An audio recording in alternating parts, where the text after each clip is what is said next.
Good afternoon, everybody.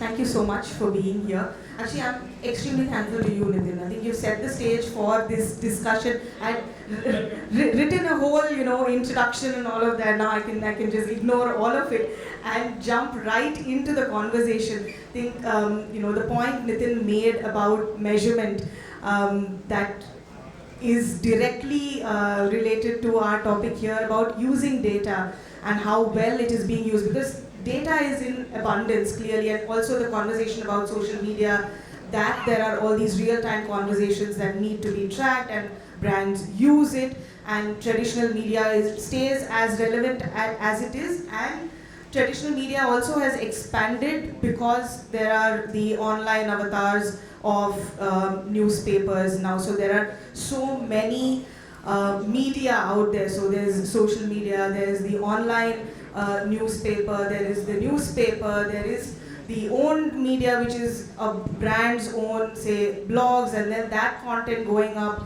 on different platforms, etc. So there's a lot to track, and there is a lot of data.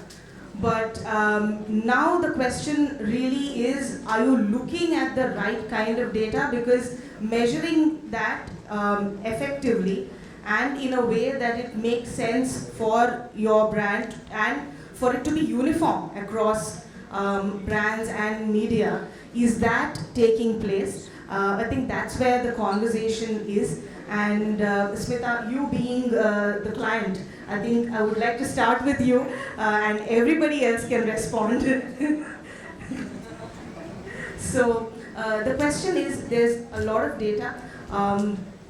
Are PR agencies and service providers like Wizikey here, and Aakriti is representing service providers like that, is there clarity right now on how PR can be measured, first of all?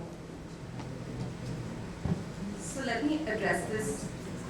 In two parts. You said that there's a lot of data there. Are they using it well? And if not, how? Right? That's what you're right. So I think there's like a plethora of data there in abundance, and what is, to me, really missing is the ability to funnel down what is that data that you need to take into account.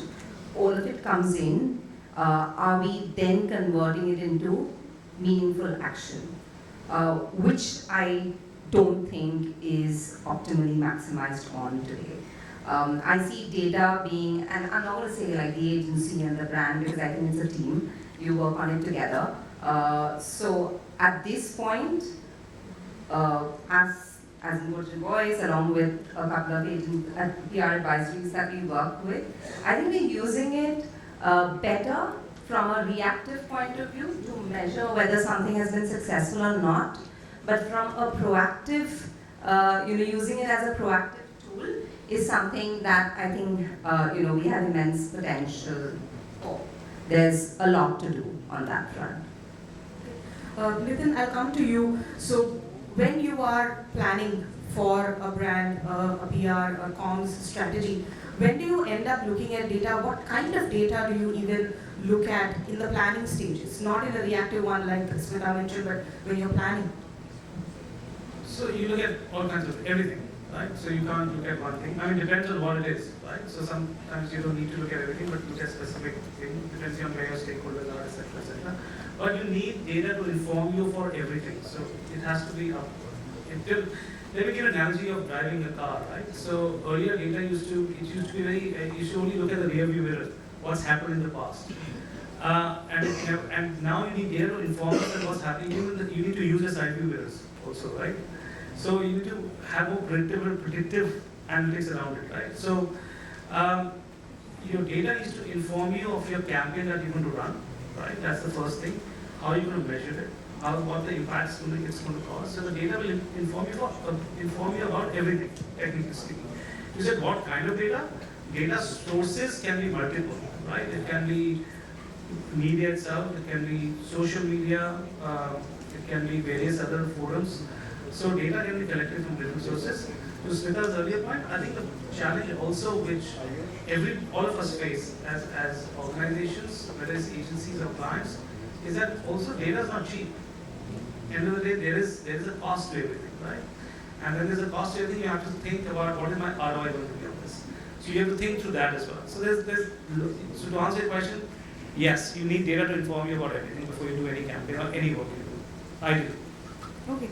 And Navneet, if I can come to you with an extension of that, how often are you using data to strategize? Is a brand coming to you saying, this is my agenda, this is what I want to achieve? And are you using data, say, for every brand you work with? Or at what stage of a brand's journey do you end up saying now, because also Nitin said that it's expensive, so you also need to use it judicially, possibly. So when do you end up using data? Thank you. If you ask me honestly, no, we may not be using it all the time, very honestly. But it also depends on the orientation of the agency and also the demands of the partners. I can tell about myself. I come from a research background, and therefore there is a lot of emphasis on data, both qualitative and quantitative, when it comes to designing a campaign, creating a strategy. So it's a complex issue. So like Nitin said, there are data sitting all over the place. How are we extracting it? Some of it has to be through cost, some of it has to be very manual. And then there are tools to help you to extract, analyze, interpret, and then design it in a model that you can use for your clients and partners. So I think as we progress, and before that 3 years that Srikanth was mentioning, I think it will become very, very pertinent. Now, our partners are getting smarter, they are getting more demanding, and they are getting more nuanced as to what they want, and therefore the significance of data is also rising. To answer your question again, honestly, no, but going ahead, yes, I think this is going to be the flavor of the day. Deepshikha, would you, is your response no, or how often? Definitely cannot be no. It's a big yes. So I think maybe I've spent 3 decades in this industry now. And the last 10 years, we've seen such an amazing shift when it comes to data. And Nitin talked about it also, and so did Smita. When we're looking at planning, the first thing you need to understand is who's the audience you're talking to. And that's the first place where you start using data. And we are so fortunate today that we have all that available to us. 10 years back, when I wanted to do target audience profiling and mapping, we were stuck. Who to go to? We have to find some research agency. They only do branded, paid data. You can't get access to it. Today, it's available to you. And if you're fortunate to work with any of the big agencies, we have Brand Asset Valuator, you have BrandZ, and you have primary research through an Ipsos or a GfK and so on. So first and foremost, using data to arrive at who's your target audience, what's the market you want to address, what's the category you want to go to, then looking at which tools. The earlier session talked about media. How do you decide which media will work for which audience? Data. And that's what's going to help. And the availability of tools are plenty, but to Navneet's point, it's expensive. And I think that's one of the things we all must acknowledge. We think data is free because you sort of log into any search engine and you get lots of it, and thanks to ChatGPT and AI, you think you have access to everything. But to be able to analyze that and make some actionable insights, and you spoke about it, Smita, right? The intelligence, the human intelligence is still required till AI takes over our lives. But even then I feel our understanding, experience of how to join the dots and what's going to be relevant for the brand, what's the objective. So even when we are even sitting down at the start of a campaign to arrive at the goal, I do this very interesting session with my teams on what's the goal. It can't be just let's build awareness, let's make this news top of viral. That's not a goal. You have to have some very specific targeted goals. And to do that, you have to use data. Then through the process of your campaign, you have to keep looking at data to inform you, are you on track? Or hey, this is not working, I need to switch. I need to do something else. You can't wait till the end of the campaign and say, oh, oops, if we had done this somewhere in between, we may not have been caught off guard. So using data through the process to keep you informed, keep you on top of your game, and then of course finally the whole measurement of it and how do you show impact of it. And while we use a lot of output measurement tools, which is share of voice and number of stories and engagement and so on, but you can't forget that it has to be finally the impact we are making on our business, on the business of the client. And for that, again, you need some very strong research-based data. So data has an integral role to play. And one more, last one, I think I missed it out during the thinking process, data plus creativity. That's the other big thing. Right. Creative ideas are not going to come out of just thin air. You've got to marry data with creativity to create magic. Big ideas, magical ideas only happen when you combine both of these really well. So data has become integral to our My lives. question is, so you said it's low, while Navneet said we're not using it as often, and Nitin pointed out it's also expensive. But my question to you is then, is it completely a function of how large an agency is and how large a brand is to have the luxury? I mean, then we're speaking about this being, oh, I can possibly manage to use this, but then somebody else cannot. And you seem to disagree. I don't think it's about how big the agency of the brand and large the brand is. We have clients who are very, who are young clients, as in, some of them are startups, and they use data very effectively. And they give us access to tools and they pay for it. Is it about mindset then? Aakriti, should I come to you with that? You work with brands and agencies, so maybe you can tell us if it's a mindset. So thank you so much for having me here. It's an absolute pleasure to share the stage with people who spent 30 years in the industry. And I mean, you gave me away our age. I did actually. You said it yourself. And I was being a little I do respect the white hair. I have covered some of mine, but yeah. But very importantly, I think we all have to look at data. We all are saying we have to look at data, we should look at data. Where do we look at it? I want to ask everybody here. Where do you look for data when it comes to PR? I am not saying prognosis, which is harder, which is research and all. Even diagnosis, what have you done? How happy should you be with your outcomes? And that's an open question. Where do you look for it? Do you look for it on your email, newspapers every morning? Or do you look for it on Google Alerts? Or do you look for it on the tracking that your agencies are sending you? And then, is your team effectively being able to put this on an Excel sheet?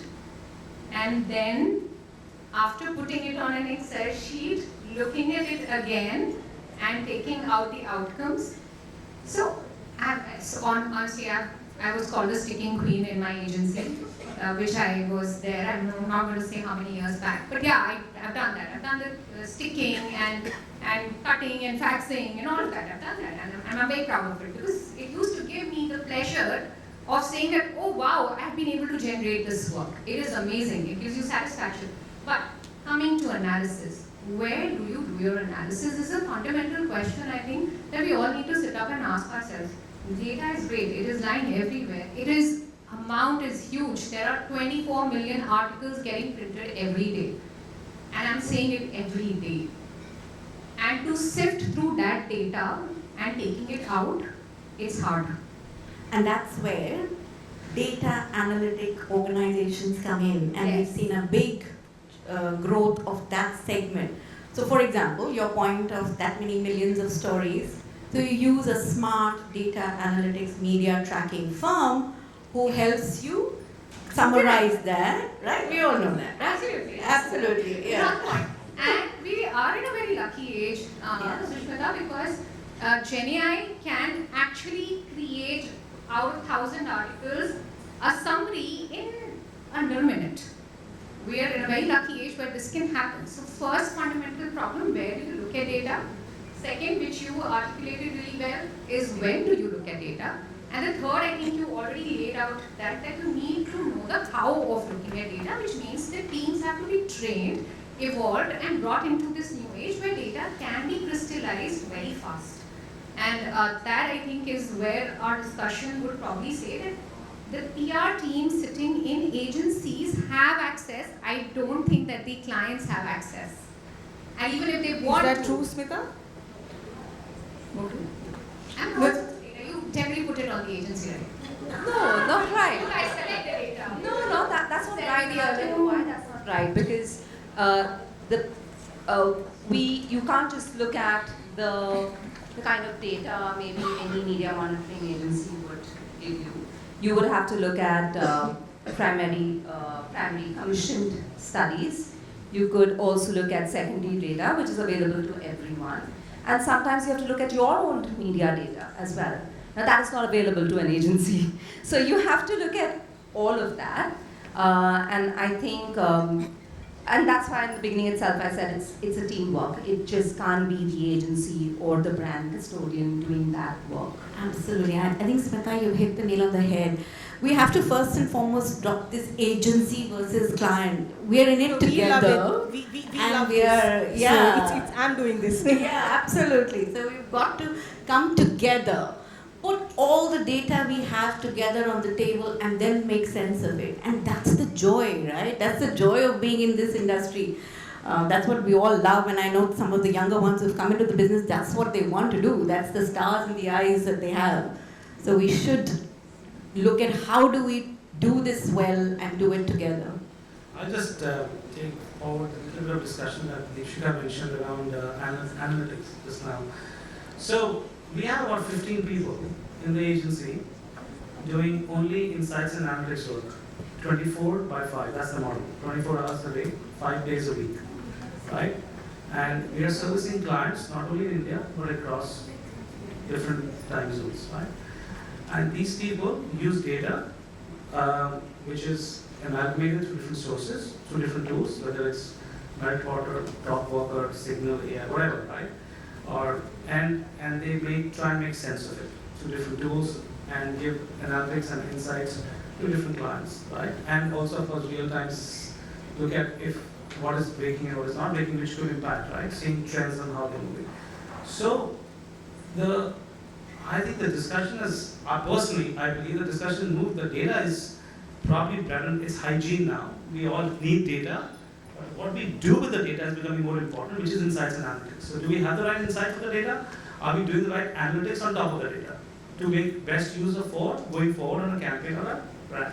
And that's where the discussion is moved today, So not let just me about just data. add to that, I think I touched upon this when I spoke to you last, is that I think data literacy is really missing. You did touch upon this, Deepshikha, that who's reading this, right? Are they able to even read it? Nitin, you said you've got a team, which sounds great, but then, typically how you have the tech guy, and then you have the customer who wants something, and in between you have this product manager who cannot code, but can figure out what the customer wants and then give it to the tech guy. That's what we need. Because, yes, you might have this team, but I'm not sure if you're, and I'm sorry, my ignorance if I don't know about this, but then is your client servicing person or whoever's client facing is able to, or even your client, the customer, can they understand what your, the team that is reading the data, what they are saying? So data literacy has to be across. It cannot just lie with this one team that is dedicated and working on it 24 hours. I would like each of you to kind of take that conversation forward, because this means that the shape of the PR agency and whom you hire and the background of those people, that needs to possibly shift, change. So is that a conversation you are having internally already? I mean, Nitin, you have a team. I totally agree with what Smita said. So data literacy is a big issue, big challenge internally. While everybody understands it or are aware of it, I won't say understand it. I think that's they're aware of it, but how do we actually action it to how do we communicate that to the client or outside at times? That can be a challenge. I totally get Smita's point what she's trying to say, and there could be that gap in the middle which needs to be addressed in terms of data literacy amongst everybody in an agency or in a servicing team, both sides, client side and on the agency. No, and just taking from there, so while you have a specialist team of data analysts, right? And right, they could have a different skill set and they are really crunching data. But we also spoke about the mindset. And I think that's what we have to invest in. We do a lot of learning and development in our organizations, right? We have to spend time, effort, money in bringing this literacy in and changing the mindset to data. Unfortunately, there are a lot of young kids who get scared when they see data. It's maths, right? I didn't join PR to do more maths. I did English. I did sociology or history. And now you're making me sit on this Excel sheet and asking me to make charts and graphs and all that. So there's a certain fear that they come in with, right? I think you have to break that fear, break that mindset and say, absolutely not. It's part of our roles to be able to do this. And I just want to talk about, some of you may not be familiar with Edward Bernays, the father of public relations, right? Early 1900s. He talked about PR being scientific. And he talked about understanding human behavior and data to be able to do the right kind of messaging and so on. So PR is a very special craft. Sometimes you just sort of put it down to saying, let's just write some press releases and put it out there and pray to God. It gets carried, right? You have a point to make about the math. Yes, we are all storytellers. We are all right-brained.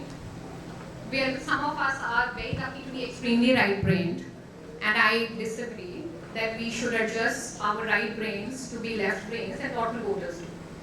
Coders, what will coders do? They have to be left brain. We need more technology that can serve the right brain. We don't need to adjust. Because if we start adjusting, I think our presentations would look horrible, the way some of the analysts of BCG, etc. do. There is so much data, it's horrible to look at those We slides. have to be the bridge. We have to be the bridge, but technology, why is technology here? It's serving everybody, it should serve us. And that way, not only will we remove the fear of maths, people will intentionally get into storytelling. We love storytelling, and we should, if anything, our presentations, the way they look, they're so beautiful, they would have far more clarity with some of the data beautifully presented. But the story should be there. Absolutely. And we should continue to. Navneet, you have a point to make. Yeah, so I'll give you an interesting example before coming here. Thanks to Smita for having me here. I was looking for a cheaper hotel around Paris because it was very expensive. I came yesterday. So I went to make my trip and, along with my colleague who does the travel. Suddenly they have introduced a new feature, So there are 450 comments and then, so AI is giving a summary. Majority of those, including perhaps Marriott, उसमें कहीं पे बीच में क्या हो जाएगा, there's some guest complained about cockroaches, and the moment you read that, you realize, oh my God. So no, I'm not going to go there. Ultimately, I landed in Radisson, which is not too far from here. Anyway, the point that I wish to make here, I went to JNU and our teacher, I was doing sociology, but started to teach us to flirt with data. And eventually we had an affair with data. And that culture we bring in journalism, Express Times pioneer, or now in GreyMatters communication, that culture remained. So absolutely to Aakriti, what she was saying initially, very important to have that human intervention. Like Nitin said, there are so many people doing analytics, bringing in that human intelligence, human mind applying to data. Else we are all drowned by the enormity of the data that is there, right? How do you make sense of what is there? Unless there is human intelligence. 2 days ago we were making a presentation and I said it in so many words that I'm very intrigued and very excited to see the kind of data that is given by some of these data analytics. But does it really mean, does it really translate into actionable, elements for us? I think that is where the human intervention comes. While you I respond to yeah. him, I also want to ask you another question. You can respond. The team that you have, if you can also tell the audience and the panelists here, what's the constitution of this team? What background do they have? How did you hire these people? How are they different from the typical PR hires that you might make? Tough question, but I'll turn that. But before, I think to Deepshikha and Aakriti's point on the people, I think the truth lies somewhere in the middle, right? I think people are scared of Excel sheets and data. Honestly, they are. But at the same time, it can't always be one side of the brain, right? So people have to start using both sides of the brain to a certain extent, because they still have to decipher the data or look at the data and not see, itne sare, this is a big number, oh, I don't know what to do with it. They need to know what to do with it, right? They need to understand what to do with it. That is the gap, and I think Deepshikha will probably agree on that, and that is what Smita was referring to, right? To answer your question on people, they're not from a PR background, they're not from a comms background at all, these people. Some of them are not even in Delhi. Some of them work remotely. They have an analytics background. They've done courses in data science or analytics, or done more coding, Python, etc. So where they actually look at when data is downloaded and they work on big Excel spreadsheets and kind of crunch the data. And the background was set up for more global clients who wanted this kind of work, and it was being serviced out of here. But slowly we are seeing a lot of traction even in India. Some clients looking at this kind of things. Like I said, it's not. It has a cost attached to it eventually. Deepshikha, do you have a team of this? Oh yes, nature? absolutely. Okay. Very similar. We also have a data team of data analysts who do this, and we also have access to a lot of tools. So I think that's maybe advantage of being part of a much larger network like WPP. So we also have a lot of tools and access to data specialists across different segments. But I think what is important to understand is, how do you take all this data and have you adapted to it as a firm? So that's why I say the journeys of the last 10 years, and if we as PR advisors, I'd call ourselves, okay, forget the agency part, advisors to clients and to customers and so on, if we are not able to adapt, we are going to die. With AI coming in, availability of data, analysis of that data, summarization of the data, in a lot of ways, even the actionable intelligence from that data, AI is going to do for you. So what is going to be our role? And if we are not going to move and adapt, chances are we are going to sort of have to slowly go to the background in this business. And there are unfortunately many examples of this, right? Why do some companies thrive and continue to grow despite the changing environment? Change of mindset, adaptation. Only then will you not just survive, but you will thrive. And I think that's where we as PR professionals and communication professionals need to understand and make that shift. Aakriti, I want to come to you with this whole AI bit and adapting to it. So you spoke about AI and using all of that and how it makes everything so much more efficient. So in the time that you have built your products at Wizikey, can you tell us in the last, say, 2 years since the inception of ChatGPT and it becoming just so much more accessible for people, how much more efficient have things become for you and the work that you do? Oh, so that's a great question. How much more efficient? I can tell you that reports that would maybe serve Mumbai Indians, and Mumbai Indians does its reports in 4 days. after a campaign. And today, with the use of Wizikey, they can do it in 10 minutes, 4 days to 10 minutes. That's the kind of efficiency that, because they want sentiments, they want particulars. So there's a lot of sifting of data that can. So the impact on the time and efficiency that a company or an agency or a person will get out of usage of AI is phenomenal, exponential. So that's that.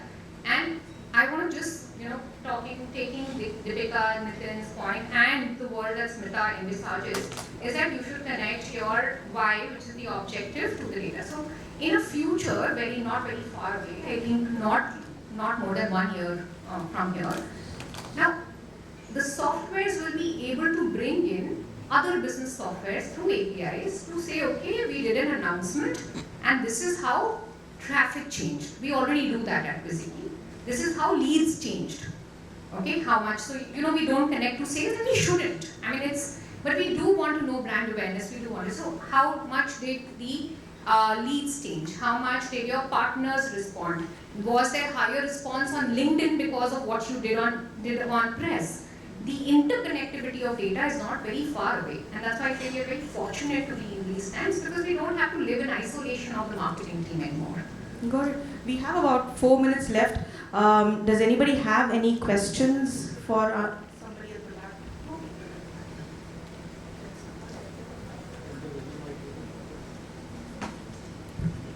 Or I think if you just speak up, we'll be able to hear you. Hello, good evening. My name is Vicky and I actually have a company. Basically, we do graphic design. That is the source of the introduction. We talked about PR agency.